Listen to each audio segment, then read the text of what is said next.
Today I'm showing you how to knit the trendy Pointelle lace on the Sentro knitting machine. Let's get straight into it. We are working from a chart, but since Sentros run with tight tension, standard hand knitting charts don't always work well. I've modified this one to reduce the eyelets per row and make all the decreases go in the same direction. This keeps the yarn from overstretching and the machine running smoothly. Every column represents a needle and every row a cranked row.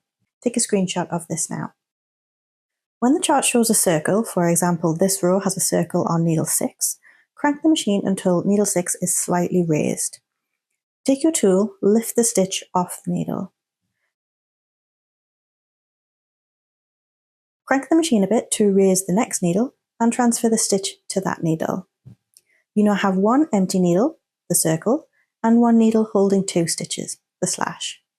The empty needle is what creates the eyelet. On the following row, we will just knit normally, securing the hole. When you come to the eyelet needle, you will notice that there isn't any yarn around the pin. That's completely normal and it's what it should look like.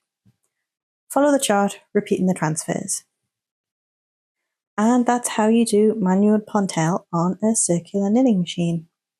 One thing you want to keep in mind for a lace project is your yarn choice. You will want an elastic yarn, so wool, alpaca or acrylic will be perfect. The yarn I used was a cotton acrylic, so it was a little difficult, did hurt my fingers a little bit, but I want this for a summer project, so I did want something with a little bit of cotton in, so maybe do as I say and not as I do. But you may find that you want to do a swatch before you start your project. So for example, this is a yarn that goes through on the machine lovely. It's a bamboo silk cashmere, but it has very, very little to no give. And with stockinette it's fine because it is a DK yarn, so it goes through okay, but I was not able to knit lace with this yarn because it doesn't have enough stretch.